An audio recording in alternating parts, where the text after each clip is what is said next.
العالمين والصلاة والسلام على أشرف الأنبياء والمرسلين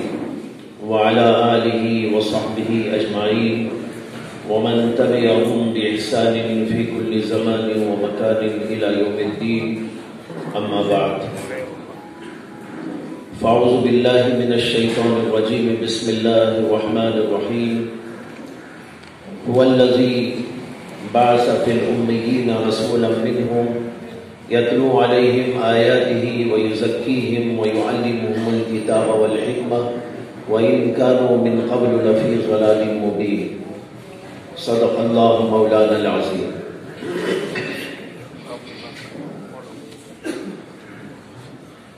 جناب صدر حضرت مولانا زین العابدین صاحب یزید مجدہ، حضرت مولانا شوکت علی صاحب دامت فیوزہم، حضرت مولانا عبد القوی صاحب دامت برکاتہم، دیگر حاضرین کرام، علماء اعظام، مدارس کے ذمہ داران، آج کی نشست بہت اہم نشست ہے، جس میں صوبے کے مدارس کے ذمہ داران بھی ہیں، حضرات علماء کرام بھی ہیں، اکابرین جمع ہیں، اور مدارسی ہمارا عنوان بھی ہے۔ اسی عنوان پر جیسے کہ ابھی آپ کو بتایا گیا، کل مدرسہ شاہ ولی اللہ میں بہت لمبی نشست ہوئی، اکابر حضرات، علماء کرام کثیر تعداد کے اندر جمع تھے، مختلف امور کے اوپر بحث و تمہیز کا سلسلہ جاری رہا، اور اس کے نتائج آپ کے سامنے پیش کیے جانے والے ہیں۔ آج کی اس نشست میں مجھے عنوان دیا گیا ہے مدارس اسلامیہ کی اہمیت، ضرورت اور افادیت۔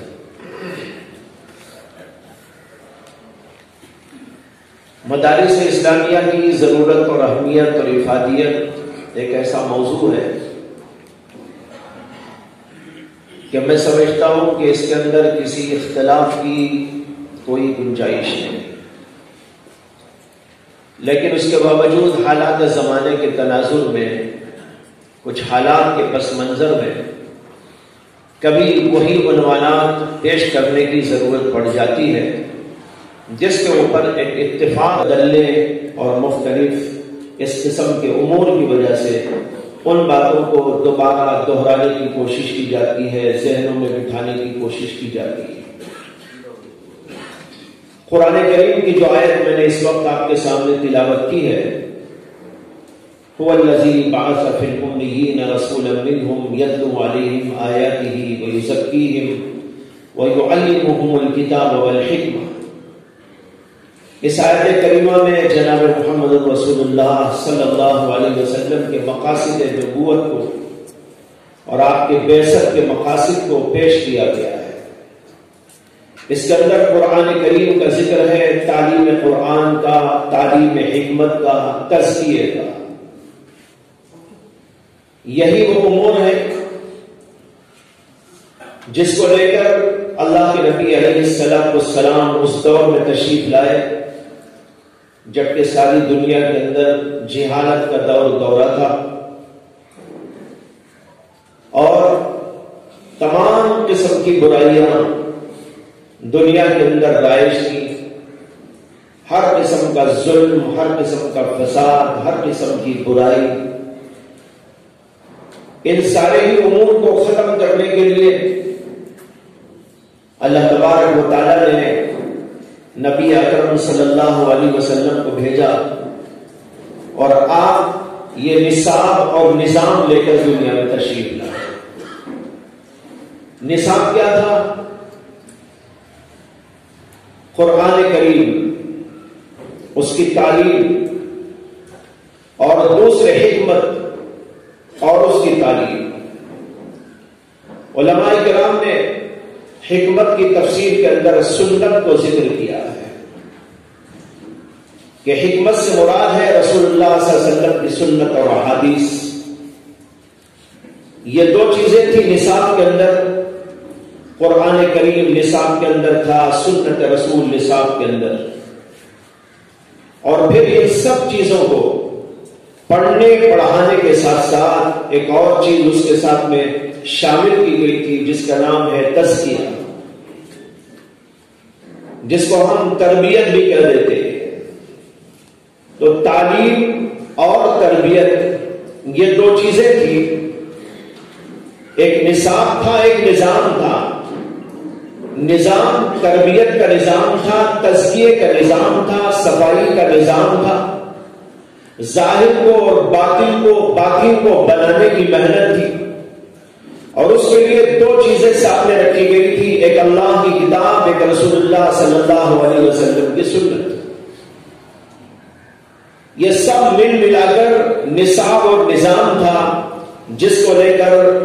ہمارے نبی سرور عالم صلی اللہ علیہ وسلم دنیا میں تشریف لائے.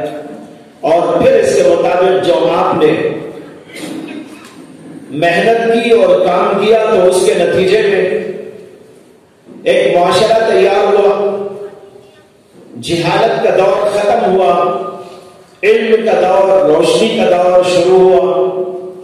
حضرات صحابہ کرام کی انتہائی مقدس ترین جماعت دنیا کے اندر وجود پذیر ہوئی. ایسی جماعت نہ پہلے کبھی دیکھی گئی تھی، نہ بعد اس کا کوئی تصور کیا جا سکتا ہے. یہ حضرات صحابہ اسی قرآن کی تعلیم اور رسول اللہ صلی اللہ علیہ وسلم کی طرف سے دی جانے والی حکمت کی تعلیم کے ذریعے تیار ہوئے تھے، اور آپ کی تربیت اور آپ کے تزکیے کی بدولت تیار ہوئے تھے. مدارس اسلامیہ نے انہی تین چیزوں کو اپنے نصاب کے اندر داخل کیا اور نظام کے اندر داخل کیا. قرآن کی تعلیم، رسول اللہ صلی اللہ علیہ وسلم کی احادیث کی تعلیم، اور اس کے ساتھ تربیت اور تزکیے کا نظام. یہی چیزیں لے کر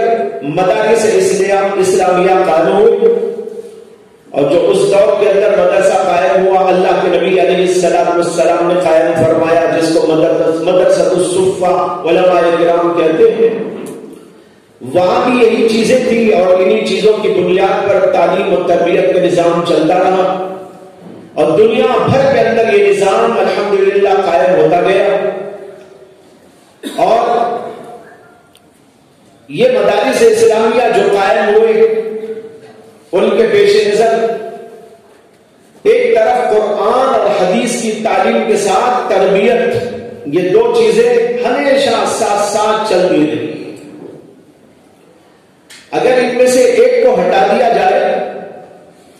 تو پھر مدرسہ نام کی کوئی چیز باقی نہیں رہتی. نصاب بھی وہی چاہیے، نظام بھی وہی چاہیے جو اللہ کے نبی علیہ السلام نے عطا فرمایا تھا، اور دنیا کے اندر اس کے بہتر سے بہتر اور اعلیٰ سے اعلیٰ نتائج دیکھیں. جہالت کا دور ختم ہوا، وہ جہالت جس کے اندر ہر قسم کی برائی موجود تھی اور نام کو بھی کوئی خیر وہاں موجود نہ تھا. لیکن اسی تعلیم اور تربیت کے نتیجے میں دنیا کے اندر انقلاب برپا ہوا تھا. اس لیے اس زمانے سے حضرات علماء انہی چیزوں کو لے کر نصاب اور نظام کو بڑھاتے چلے آئے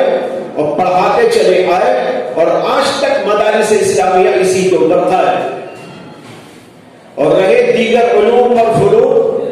یہ دراصل قرآن اور سنت ہی کی تشریح کے لیے، قرآن اور احادیث ہی کو چاہے جاننے کے لیے، اس کی حقیقت کو سمجھنے کے لیے، اس کے اسرار اور رموز کو معلوم کرنے کے لیے، اس کے مفاہیم و مضامین کو معلوم کرنے کے لیے. اسی لیے حضرات علماء کہتے ہیں کہ مدارس کے اندر جو چیزیں پڑھائی جاتی ہیں وہ دو قسم کی ہیں. ایک کو کہتے ہیں علوم عالیہ اور ایک کو کہتے ہیں علوم عالیہ. علوم عالیہ تو یہی ہے، قرآن کریم ہے، تفسیر ہے اور احادیث ہیں اور ان ان کی تشریحات ہیں، اور پھر ان سے نکلا ہوا وہ علم ہے جس کو فقہ کہتے ہیں، اور ایک وہ علوم ہے جو انہی کو سمجھنے کے لیے اور ان کی تہ تک پہنچنے کے لیے، ان کے حقائق اور معارف کو جاننے کے لیے بطور آلہ استعمال کیے جاتے ہیں۔ صرف پڑھائی جاتی ہے، نحو پڑھائی جاتی ہے، علوم بلاغت و بیان پڑھائے جاتے ہیں، یہ علوم عالیہ ہے، لیکن یہ اس کے لیے ذریعہ ہے اور وسیلہ ہے۔ اصل چیز جو مدارس اسلامیہ کے اندر مقصود بنا کر پڑھائی جاتی ہے وہ قرآنی علوم اور احادیث کے علوم ہے، اور اس سے نکلا ہوا وہ علم ہے جس کو فقہ کہتے ہیں، جس کی بنیاد پر ہماری زندگی چلتی ہے۔ ہماری نماز، ہمارا روزہ، ہماری زکوٰۃ، ہمارا حج، ہماری تلاوت، قربانی، عبادات سے ہٹ کر دوسرے اور معاملات، یہ سب کی سب چیزیں فقہ کی بنیاد پر قائم ہیں، اور فقہ کی بنیاد پر ہماری زندگیاں چل رہی ہیں۔ یہ ایک علم ہے، یہ بھی علوم عالیہ میں سے۔ تو یہ دو قسم کے علوم مدارس اسلامیہ کے اندر پڑھائے جاتے ہیں، مقصود یہی علوم عالیہ ہے، دیگر علوم اس کے ذریعے اور وسیلے کے طور پر پڑھائے جاتے ہیں۔ اس لیے مدرسہ نام کی کوئی چیز کہیں پر بھی وجود میں آئے گی تو اس کے اندر یہی چیز پیش نظر ہونا ہے، اور یہی نصاب اور نظام اس کے اندر قائم رہے۔ اگر اس کی جگہ پر نام مدرسے کا ہو لیکن ہم اس کے اندر دیگر علوم کو مقصود سمجھ کر داخل کر دیں، میں لفظ مقصوداً بول رہا ہوں، قصداً بول رہا ہوں، مقصود سمجھ کر اگر ان علوم کو ہم نے داخل کر دیا، چاہے انگریزی ہو، سائنس ہو، ٹیکنالوجی کے علوم اور فنون ہو، یا دیگر کسی قسم کے علوم جو آج دنیا میں رائج ہیں اور جن کو عصری علوم کہا جاتا ہے، یہ عصری علوم اپنی جگہ پر جتنی بھی چاہے ضروری ہو، اس سے بحث نہیں ہے، لیکن دیکھنا یہ ہے کہ مدارس اسلامیہ جن کو کہا جاتا ہے ان کا مقصد کیا ہے، ان کا منشا کیا ہے، ان کو کس چیز کو لے کر کام کرنا ہے اور کن بنیادوں پر ان کو کام کرنا ہے۔ میں نے ابھی عرض کیا کہ نبی اکرم صلی اللہ علیہ وسلم دنیا کے اندر انقلاب برپا کرنے کے لیے تشریف لائے، صالح انقلاب، جہالت کو ختم کرنا تھا، فساد کو ختم کرنا تھا، فحش و بے حیائی کو ختم کرنا تھا، لوگوں کے اندر سے شرک کو، کفر کو مٹانا تھا، اور اس کی جگہ میں بہتر سے بہتر جو ہے اخلاق اور کردار اور اچھائیاں اور خوبیاں اور کمالات دنیا کے اندر رائج کرنے تھے۔ اس کے لیے اللہ کے نبی علیہ السلام تشریف لائے، اور انہی چیزوں کو لے کر تشریف لائے جن کا تذکرہ میں نے ابھی کیا ہے، یعنی قرآن اور حدیث اور اس کے ساتھ تربیت کا نظام، اور اسی بنیاد پر انقلاب دنیا کے اندر آیا۔ اور علماء کرام یہ ورثۃ الانبیاء ہے، ان کو وہی کام کرنا ہے، اسی نہج پر کام کرنا ہے، اسی طریقے پر کام کرنا ہے، اور انہی چیزوں کو مقصود بنا کر کام کرنا ہے۔ اس لیے جہاں بھی مدرسہ قائم کیا جائے گا اور حضرات علماء مدرسوں کو قائم کریں گے تو اس کے اندر یہی چیز بنیادی ہوگی، قرآن کی تعلیم ہوگی، اور قرآن کی تشریح ہوگی، قرآن کی تفسیر ہوگی، قرآن کے حقائق و معارف کو پڑھایا جائے گا، اور اس کے ساتھ احادیث کی تشریح ہوگی، احادیث کے علوم کو اور اس کی جو ہے اس کے حقائق و معارف کو پڑھایا جائے گا، اور اس کے ساتھ تربیت والا نظام ہوگا، تاکہ پڑھنے والے طلبہ اپنے ذہن کے اعتبار سے، اپنے ظاہر کے اعتبار سے اور اپنے باطن کے اعتبار سے نہایت مجلہ ہو، مصفہ ہو، بڑے پاکیزہ ہو، وہ سوچے تو ان کے سوچ کے اندر بھی خوبی ہو، اور اگر وہ کسی بات کو کرنے لگے تو اس کے اندر بھی اچھائی ہی اچھائی ہو، ان کا نفس بڑا پاکیزہ ہو، ان کا ظاہر بھی بڑا پاکیزہ ہو۔ اس کے لیے تربیت کا نظام ہوتا ہے۔ اگر ہم اس کی جگہ پر مدرسے میں وہ چیزیں پڑھانے کی فکر کریں اور انہی چیزوں کو داخل کرنے کی فکر کریں جو عصری علوم کے اداروں کے اندر ہے، سائنس ہے، ٹیکنالوجی ہے، اور یہ ہے اور وہ ہے، مختلف سبجیکٹس پڑھانے کی فکر کی جائے، اور ان علوم علوم کو کنارے پر رکھ دیا جائے یا جزوی طور پر ان کو پڑھانے کے لیے رکھ دیا جائے تو اس کا مطلب یہ ہے کہ ہم نے مدرسے کی حقیقت کو نہیں سمجھا، نہ اس کے مقصد کو ہم نے سمجھا، نہ یہ بات ہمارے ذہن کے اندر آئی کہ مدارس قائم کرنے کا فائدہ کیا ہوتا ہے، مدارس کیوں قائم کیا جاتے ہیں۔ بہت سے لوگوں کے ذہنوں کے اندر یہ ہے کہ تعلیم کا مقصد پیٹ کا مسئلہ حل کرنا ہے۔ جو عصری علوم پڑھنے پڑھانے والے ہیں اور ان اداروں کے قائم کرنے والے ہیں، ان کے ذہنوں کے اندر تو یہ بات اس قدر اچھی طرح بیٹھی ہوئی ہے کہ اگر آپ کھرچ کے بھی اس کو نکالنا چاہیں تو ممکن نہیں۔ ان کے ذہن میں بیٹھا ہوا ہے کہ تعلیم کا مقصد معاش، تعلیم اور معاش ان دونوں کے درمیان ان کے یہاں ایسا تلازم ہے کہ وہ کبھی بھی ایک دوسرے سے جدا نہیں ہو سکتے۔ اس لیے جو بھی پڑھنے والا پڑھتا ہے، چاہے ڈاکٹر ہو، چاہے انجینئر ہو، چاہے بیرسٹر ہو یا اور کوئی ماسٹر ہو، کوئی پروفیسر ہو، کوئی لیکچرار ہو، وہ جو بھی پڑھتے ہیں ان کے ذہن کے اندر یہ ہوتا ہے کہ ہم کو پڑھنے کے بعد کمائی کی فکر کرنا ہے، جاب کی فکر کرنا ہے اور جیب کی فکر کرنا ہے۔ جاب آئے گا تو جیب بھرے گا، یہی ان کے ذہنوں کے اندر ہے، اس کے سوا کوئی اور بات ان کے ذہنوں میں نہیں۔ حالانکہ یہ خیال فی نفسی ہی بھی غلط ہے، اس لیے کہ تعلیم کا مقصد کمائی نہیں۔ یہ جتنے علوم اور فنون ہیں، یہ تمام علوم فنون مخلوق کی خدمت اور مخلوق کی سروس کے لیے۔ ایک ڈاکٹر بنتا ہے تو اس کے ذہن کے اندر یہ ہونا چاہیے کہ میں مخلوق کی خدمت کے لیے ڈاکٹری پڑھ رہا ہوں۔ ایک انجینئر بنتا ہے تو اس کے ذہن کے اندر یہ تصور جمع ہوا ہونا چاہیے کہ میں لوگوں کی خدمت کے لیے تعلیم حاصل کر رہا ہوں۔ ایک لائر بنتا ہے، بیرسٹری پڑھ کے آتا ہے تو اس کے ذہن کے اندر یہ ہونا چاہیے کہ میں مظلوموں کی خدمت کروں گا اور ان کے لیے میرے بس میں میرے علم کے ذریعے جو کچھ ہو سکے گا وہ میں کروں گا۔ لیکن ایسا عام طور پر آج نہیں ہو رہا ہے۔ ہم لوگ جو بعض مدرسے قائم کر لیتے ہیں ان کے ذہنوں کے اندر بھی یہی بات ہوتی ہے کہ بھائی پڑھنے کے بعد طالب علم کو کچھ کمانا ہے، پڑھنے کے بعد کچھ اس کو جمانا ہے اور اسے دنیاوی اعتبار سے اپنا مقام بنانا ہے۔ حضرت مولانا ابو الحسن علی ندوی نور اللہ مرقدہ نے دارالعلوم دیوبند میں ایک تقریر کی تھی، وہ تقریر چھپی ہوئی موجود ہے۔ اس تقریر میں ابتدائی میں حضرت نے ایک جملہ فرمایا ہے۔ حضرت فرماتے ہیں کہ اللہ نے آپ کے لیے، طلبہ سے خطاب ہے، حضرت فرماتے ہیں اس میں کہ آپ کو اللہ تعالیٰ نے جس راہ کے لیے منتخب کر لیا ہے، اللہ نے آپ کو جس راہ کے لیے منتخب کر لیا ہے تو آپ کے ذہن سے بات نکل جانی چاہیے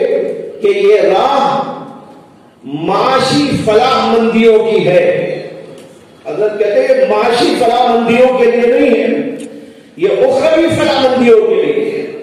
یہ لوگوں کی اصلاح کے لیے، لوگوں کے تزکیے کے لیے، اپنی اصلاح اور اپنے تزکیے کے لیے ہے۔ وہ علوم قرآن کے اور حدیث کے لے کر اپنے آپ کو صاف اور پاک بنانا اور اس کے ساتھ لوگوں کی اصلاح اور تربیت کر کر لوگوں کے اندر سے ظلم کو، فساد کو، بے حیائی کو، کینے کو، کپٹ کو، جھوٹ کو، فریب کو، دھوکے کو اور دنیا کے اندر جتنی برائیاں ہیں ان کو ختم کرنے کی کوشش کرنا ہے، کفر کو مٹانا ہے، شرک کو مٹانا ہے۔ یہ علم تو اس کے لیے آیا ہے،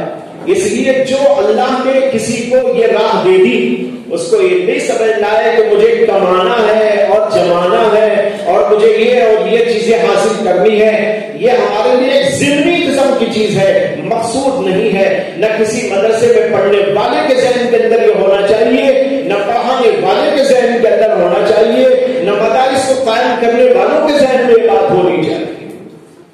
تو بہرحال مدارس اسلامیہ کا مقصد بالکل وہی مقصد ہے جو مقصد کہ محمد رسول اللہ صلی اللہ علیہ وسلم کا تھا اور جس کو لے کر آپ دنیا میں تشریف لائے اور قرآن کریم نے ان مقاصد کو واضح طور پر بیان کیا. هو الذی ارسل رسولہ بالہدی وهو الذي بعث في الأميين رسولا منهم يتلو عليهم آياته ويزكيهم ويعلمهم الكتاب والحکمہ. یہ بھی مقاصد کو لے کر اللہ کے نبی تشریف لائے اور ایک نظام کو ایک نصاب کو لے کر تشریف لائے اور اسی کے مطابق تمام کے تمام مدارس اسلامیہ کو قائم ہونا ہے. اور مدارس الحمدللہ شروع سے اسی کے اوپر قائم ہے. ان کے یہاں قرآن ہے, حدیث ہے اور اس سے متعلقہ علوم ہے اور اس کو سمجھنے کے لیے علوم عالیہ ہے اور پھر اس کے ساتھ تزکیے کا نظام ہے. اسی نظام پر الحمدللہ مدارس اسلامیہ چلے آ رہے ہیں. لیکن بعض لوگوں کے ذہنوں میں اس قسم کی بات آتی ہے, اس لیے میں نے یہ بات عرض کر دی اس موقع پر. یہاں پر مجھے حضرت مولانا ابو الحسن علی ندوی نور اللہ مرقدہ کی ایک عبارت پیش کرنے کو جی چاہتا ہے, جو انہوں نے مدرسے کی تعریف میں اور مدرسے کی حیثیت کو بتاتے ہوئے فرمایا. وہ کہتے ہیں کہ مدرسہ کیا ہے؟ مدرسہ سب سے بڑی درسگاہ ہے جہاں آدم گری و مردم سازی کا کام ہوتا ہے, جہاں دین کے داعی اور اسلام کے سپاہی تیار ہوتے ہیں. مدرسہ عالم اسلام کا بجلی گھر ہے, پاور ہاؤس ہے, جہاں سے اسلامی آبادی بلکہ انسانی آبادی میں بجلی تقسیم ہوتی ہے. مدرسہ وہ کارخانہ ہے جہاں قلب و نگاہ, ذہن و دماغ ڈھلتے ہیں. مدرسے کا تعلق کسی تقویم, کسی تمدن, کسی عہد, کسی کلچر, زبان اور ادب سے نہیں کہ اس کی قدامت کا شبہ ہو یا اس کے زوال کا خطرہ. اس کا تعلق براہ راست نبوت محمدی سے ہے جو عالمگیر بھی ہے اور زندہ جاوید. یہ ہے مدرسہ جس کے لیے مدرسہ قائم کیا جاتا ہے اور اسی مقصد کو لے کر مدرسہ قائم ہونا ہے اور یہی کام کرنا ہے جس کی طرف اس چھوٹی سی عبارت کے اندر حضرت نے اشارے دیے. تو بہرحال اس سے معلوم ہوا کہ مدرسے کا ڈھانچہ جو بنتا ہے وہ قرآن اور حدیث کی تعلیم اور اس سے متعلقہ علوم کی تعلیم سے اور تربیت کے نظام سے بنتا ہے. ہاں, ضمنی طور پر کوئی سبجیکٹ ایسا مدرسے کے اندر پڑھا دیا جائے جو طلباء کے اندر کچھ دنیاوی اعتبار سے شبہت پیدا کر دیتا ہو, اور اس کے ساتھ ساتھ جیسے کہ کل بھی ایک بحث آئی تھی اس سلسلے میں علماء کے درمیان میں کہ مدارس کے اندر دعوتی منشے اور مقصد کو لے کر انگریزی کی تعلیم یا اور کچھ ایسے ہی بعض سبجیکٹس کو رکھا جا سکتا ہے کہ نہیں رکھا جا سکتا. اس کے بارے میں کسی اور موقع پر تفصیلی گفتگو اور پھر اکابر کی جو ہے رائے وائے لینے کے بعد اور ان کے اشارے سے کوئی بات طے کی جا سکے گی. ایک مستقل موضوع ہے اور سرسری طور پر پڑھ لینے اور سرسری طور پر سن کر گزر جانے کا نہیں, بلکہ حالات کو دیکھنا, زمانے کو دیکھنا, تقاضوں کو دیکھنا اور اپنے مقصد اور منشا کو بھی سامنے رکھنا اور اس کے ساتھ اس طور پر ان چیزوں کو مدرسوں میں لینا کہ اس کا فائدہ تو حاصل ہو جائے کے بعد لینے کی چیزیں. بہرحال یہ اصل مقصد تھا جس کے لیے مدارس اسلامیہ قائم کیے جاتے ہیں. اب یہ سوال ہے کہ مدرسوں کی ضرورت کیا ہے؟ بھائیوں, یہ مسلم قوم محض قوم نہیں, دنیا میں بہت سی قومیں ہیں لیکن مسلمان محض قوم نہیں. یہ وہ قوم ہے جو صاحب شریعت ہے, جس کے پاس ایک مستقل قانون ہے, جس کے پاس اللہ کا دیا ہوا قانون موجود ہے, جس کو محمد رسول اللہ صلی اللہ علیہ وسلم لے کر تشریف لائے. اور اس قانون کے بارے میں یہ امت سمجھتی ہے اور یہ قوم سمجھتی ہے اور بالکل صحیح سمجھتی ہے اور اس کا ایمان بھی ہے کہ ہم اگر زندہ رہ سکتے ہیں تو اسی قانون کو لے کر زندہ رہ سکتے ہیں. عام قومیں تو یوں ہی زندہ رہتی ہیں لیکن مسلم قوم کا جو خمیر تیار ہوا ہے وہ اللہ کے قانون سے تیار ہوا ہے، وہ دین اور شریعت کو لے کر تیار ہوا ہے۔ اس لیے یہ قوم اگر زندہ رہ سکتی ہے تو اسی اللہ کے قانون کو اپنے ضمیر میں رکھتے ہوئے، اپنے اعمال میں لیتے ہوئے زندہ رہ سکتی ہے۔ اگر اس کو اس سے جدا کر دیا جائے تو عام قوموں کی طرح قوم تو ہو سکتی ہے لیکن مسلمان قوم نہیں ہو سکتی۔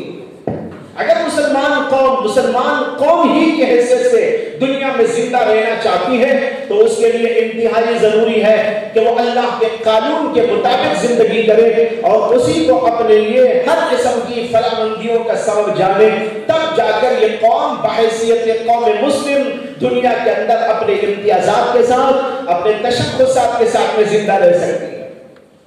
جب یہ بات ہے تو ظاہر ہے کہ وہ اللہ کا قانون جس کو ہم قرآن کریم اور محمد صلی اللہ علیہ وسلم کی طرف سے پیش کردہ احادیث کا ذخیرہ کہتے ہیں، اس کو دنیا کے اندر محفوظ رکھنا اور اس کی تشریح اور اس کی تحقیق اور اس سلسلے میں جو ہے مستقل طور پر اس کی مہارت پیدا کرتے رہنے کی کوشش کرنا یہ انتہائی ضروری ہے۔ اگر قرآن دنیا میں باقی نہ رہے گا، قرآن کی حفاظت نہ ہوگی، احادیث کی حفاظت نہ ہوگی، اس نظام کی جو محمد صلی اللہ علیہ وسلم لے کر آئے اس کی اگر حفاظت نہ ہوگی تو ظاہر بات ہے وہ چیزیں مٹ جائیں گی، اور جب وہ چیزیں نہ رہیں گی تو یہ قوم مسلم کا بھی کوئی مطلب دنیا میں نہ رہے۔ معلوم ہوا کہ یہ قوم زندہ رہ سکتی ہے تو اسی قرآن اور حدیث کو لے کر زندہ رہ سکتی ہے، اور جب اس کو زندہ رہنا ہے تو قرآن کو بھی زندہ رہنا ہے، احادیث کو بھی باقی رکھنا ہے، اس نظام تربیت کو بھی باقی رکھنا ہے جو محمد صلی اللہ علیہ وسلم لے کر تشریف لائے ہیں۔ اس لیے مدارس اسلامیہ کی ضرورت ہے کہ وہ قانون دنیا کے اندر موجود رہے، اس کی حفاظت ہوتی رہے جو اللہ نے محمد صلی اللہ علیہ وسلم کے ذریعے بھیجا ہے، اور اس نظام تربیت کو دنیا میں باقی رہنا ضروری ہے جو محمد صلی اللہ علیہ وسلم لے کر آئے۔ اگر یہ نہ رہے گا تو پھر قوم مسلم زندہ نہیں رہ سکتی۔ معلوم ہوا کہ انتہائی شدید ترین ضرورت ہے کہ مدارس اسلامیہ قائم ہو، ان کو باقی رکھا جائے، ان کو ترقی دی جائے اور ان کو عروج کی منزل پر پہنچایا جائے، اس لیے کہ قرآن کا باقی رہنا، احادیث کا باقی رہنا، اس نظام کا باقی رہنا اور اس کے علوم کا، اس کے فنون کا باقی رہنا یہ مدارس اسلامیہ ہی کے ذریعے ہو سکتا ہے اور ہوتا ہے، اس سے بغیر کوئی اور صورت نہیں۔ معلوم ہوا کہ اس کے لیے یہ مدارس انتہائی ضروری ہے، اور یہ مدارس دو طرح کے کام کریں گے۔ ایک کام کریں گے حفاظت دین کا اور ایک کام کریں گے اشاعت دین کا۔ مدارس تو ماشاءاللہ ایک طویل زمانے سے چلے آ رہے ہیں، ہندوستان کے اندر بھی مدارس کا نظام رہا، اور جب مغل حکومت زوال پذیر ہو گئی تو اس کے بعد بہت سارے مدارس بند ہو گئے، اس لیے کہ ان کی دیکھ بھالی اور ان کی نگرانی کرنے والی یہ حکومتیں زوال پذیر ہو گئی، نہ وظائف جاری رہے، نہ ان کی دیکھ بھال کرنے والے کوئی رہے، نتیجہ یہ ہوا کہ بہت سارے مدارس ختم ہو گئے۔ اور اسی زمانے میں حضرت شاہ ولی اللہ محدث دہلوی رحمۃ اللہ علیہ اور ان کے فرزندان اور ان کے خاندان کے دیگر افراد اور پھر ان کے تیار کردہ شاگردان، ان حضرات نے مدارس اسلامیہ کا ایک جال بچھایا، درس و تدریس و تحقیق کا ایک سلسلہ جاری کیا، جگہ جگہ دہلی اور اس کے اطراف کے اندر مدارس کا ایک نظام قائم کیا گیا۔ یہ نظام اس لیے قائم کیا گیا کہ مدارس کا جو نظام پہلے سے چلا آ رہا تھا اس کے اندر کچھ فتور پیدا ہو گیا، قصور پیدا ہو گیا، جیسے کہ ابھی میں نے اشارہ کیا، تو انہوں نے یہ بات ضروری سمجھی کہ مدارس کے اس نظام کو دوبارہ زندہ کیا جائے، تو آزادانہ طور پر مدارس اسلامیہ قائم کیے حضرت شاہ ولی اللہ محدث دہلوی اور ان کے خاندان کے لوگ اور ان کے شاگرد۔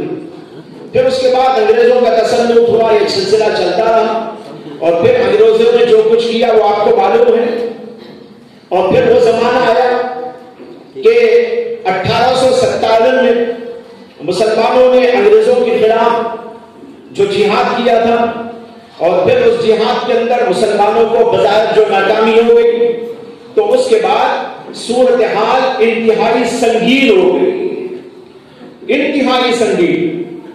اور وہ صورتحال یہ تھی کہ ایک طرف مسلمانوں کے اندر قسم پرسی پیدا ہو گئی، ہمت ان کی ٹوٹ گئی، خوشمردگی طاری ہو گئی، افسردگی طاری ہو گئی، ہر جگہ پر یہی صورتحال۔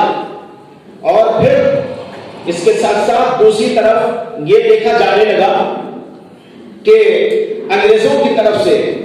عیسائی مشنریاں جگہ جگہ پورے ہندوستان بھر میں گاؤں گاؤں گلی گلی کوچے کوچے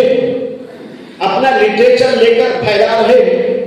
اور لوگوں کو عیسائیت کی تعلیم دے رہے ہیں، عیسائیت کی دعوت دے رہے ہیں، اور بہت سارے لوگ بہکتے جا رہے ہیں۔ یہ صورتحال پیدا ہو گئی۔ اسی زمانے میں حضرت مولانا رحمت اللہ کیرانوی رحمت اللہ علیہ نے کام کیا، لیکن مجھے اس وقت اس کی طرف جانا نہیں ہے۔ بتانا یہ ہے کہ جب یہ صورتحال پیدا ہوئی، ایک طرف مسلمانوں کے اندر یہ پستی اور کمزوری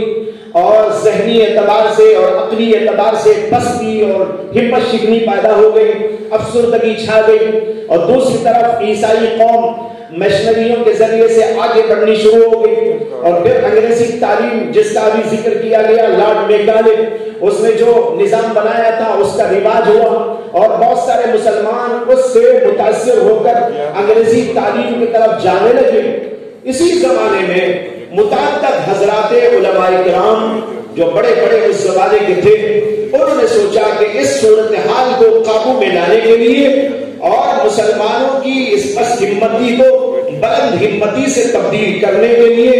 اور ان کو حوصلہ دینے کے لیے اور ان کے ایمان کے بچانے کے لیے اور ان کے اندر کی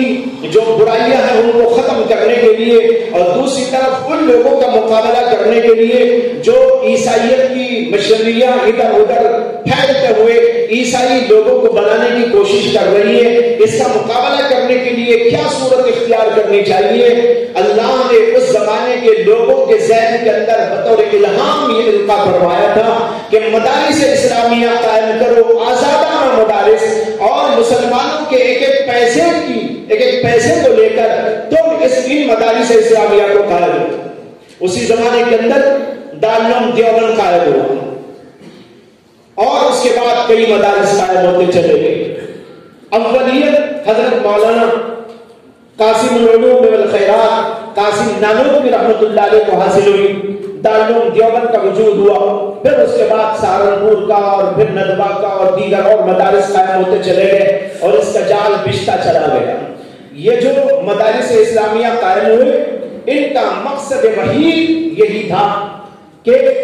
علوم شرعیہ اور قرآن اور حدیث کی حفاظت ہو، اور اس نظام تربیت اور جو محمد صلی اللہ علیہ وسلم لے کر آئے تھے نظام، اس کی حفاظت ہو۔ اس کے لیے مدارس اسلامیہ قائم کیے گئے، اور ماشاءاللہ اس دور سے جو سلسلہ چلا ہے، عوامی چندے کی بنیاد پر ایک ایک پائی لوگوں سے لے کر ماشاءاللہ ہندوستان کے اندر سینکڑوں ہزاروں مدارس اس وقت موجود ہیں، اور وہ سب اسی طریقے پر چل رہے ہیں، اور اللہ کے بندے یعنی یہاں کے عوام الناس ان مدارس کو آگے بڑھانے اور ان کی خدمت کرنے کو اپنے لیے باعث فخر سمجھتے ہیں، اور یہ سلسلہ الحمدللہ آج تک جاری ہے۔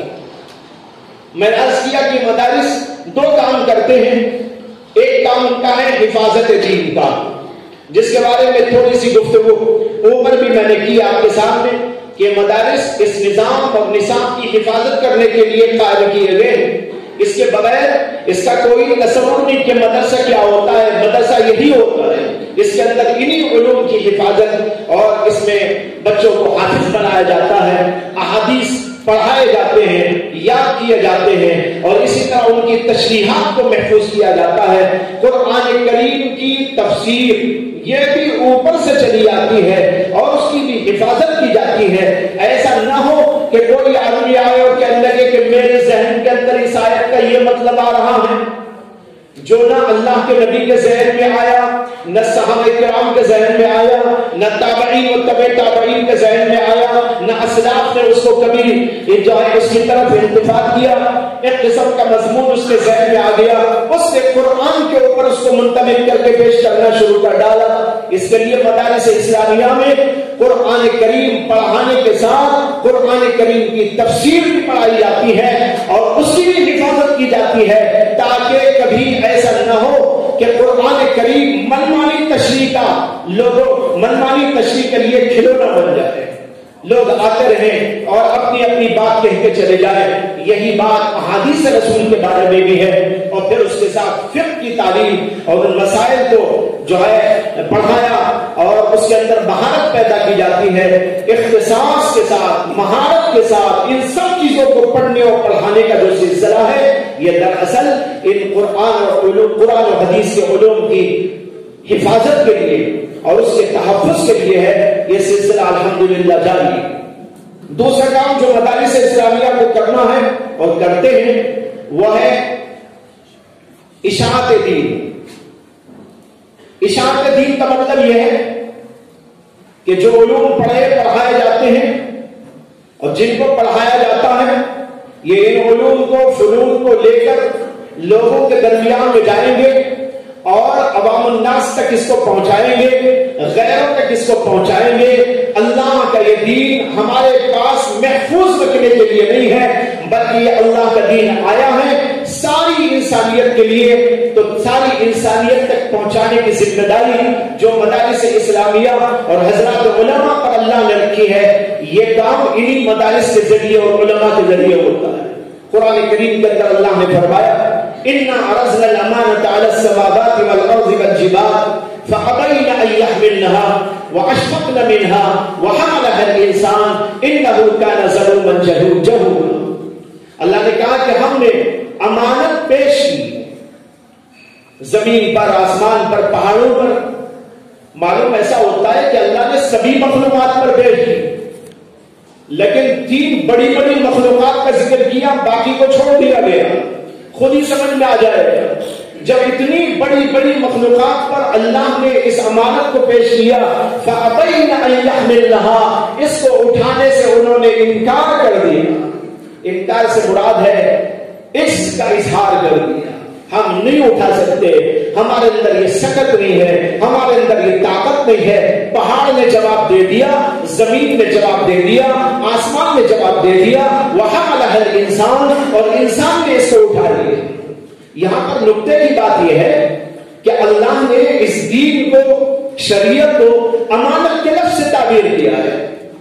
چاہتے تو اللہ یوں بھی کہہ سکتے تھے اِنَّا عَرَضْنَا الشَّرِيعَةَ اِنَّا عَرَضْنَا الدِّينَ اِنَّا عَرَضْنَا الْقُرْآنَ، لیکن امانت کے لفظ سے تعبیر کرنے میں اشارہ اس طرف ملتا ہے کہ جو چیز امانت ہوتی ہے اس کے لیے 2 چیزیں ضروری ہوتی ہیں۔ ایک تو یہ کہ جو چیز امانت رکھی جائے وہ چیز حفاظت سے رکھی جائے۔ اگر حفاظت سے نہ رکھا گیا تو ظاہر بات ہے امانت میں خیانت اس کو شمار کیا جائے، اس لیے اس چیز کی حفاظت انتہائی ضروری ہے۔ دوسرے یہ کہ جو چیز امانت رکھی جاتی ہے وہ چیز اس تک پہنچانے کی بھی کوشش کی جائے جہاں تک پہنچانے کے لیے کہا گیا ہو۔ ایک چیز امانت ہمارے پاس رکھی گئی، ہم نے کہا ایسی امانت داری میرے پاس میں ہے کہ اب کسی کو نہیں دوں گا، میرے پاس محفوظ ہے، تو یہ امانت داری ہے، یہ خیانت ہے۔ اسی طور پر یہ لفظ امانت لا کر اللہ نے ہم کو اور آپ کو بتایا ہے کہ یہ دین تمہارے پاس امانت ہے، اس لیے اس کی حفاظت بھی کرو اور پھر اس کی اشاعت کرو، یعنی دوسروں تک اس کو پہنچاؤ۔ یہ دونوں ذمہ داریاں مدارس اسلامیہ کی ذمہ داری ہے۔ بھائیو، آخر میں یہ بات عرض کرنا چاہتا ہوں کہ مدارس میں جو پڑھنے پڑھانے کا نظام ہے یہ تو الحمدللہ چل رہا ہے، چلتا رہے گا اور وہی ہمارا اصل اور مقصود ہے۔ لیکن جو چیلنجز مختلف ہمارے سامنے آتے رہتے ہیں،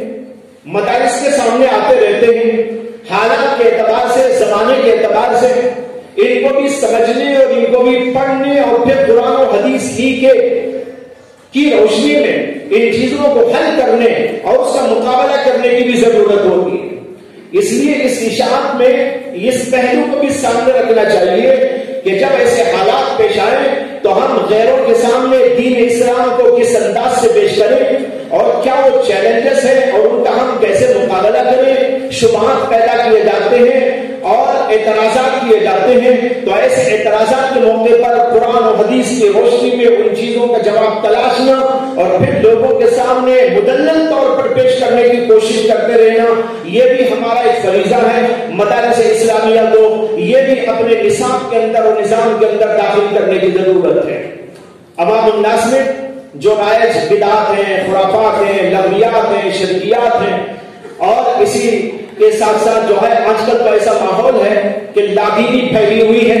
الحاد اور زندگی کا دورہ معلوم ہو رہا ہے. ایسی صورت کے اندر مدارس اسلامیہ عوام الناس کے اندر کن کن شکلوں سے، کن کن صورتوں سے، کن کن طریقوں سے جو ہے اللہ کے دین کو اور قرآن و حدیث کے علوم کو پیش کر سکتے ہیں اور لوگوں کی اصلاح اور تزکیہ کیسے کر سکتے ہیں، اس کا بھی نظام اور نصاب باقاعدہ بنانے اور لوگوں کے درمیان میں اس کو جو ہے رائج کرنے اور اس کا فائدہ دوسروں کو پہنچانے کی کوشش کرتے رہنا چاہیے. یہ اس کے افادات ہیں، یہی ہم کو کام کرنا ہے، یہی مدارس کرتے ہیں اور کرنا چاہیے. اللہ تعالیٰ سے دعا ہے کہ اللہ تعالیٰ ہم سب کو مدارس اسلامیہ کی حقیقت کو سمجھنے اور پھر اس کے جو مقاصد ہیں اس کو بروئے کار لانے اور اس کی افادیت کو دوبارہ کرنے کی کوشش کرنے کی اللہ ہم سب کو توفیق عطا فرمائے. وآخر دعوانا ان الحمد للہ رب العالمین.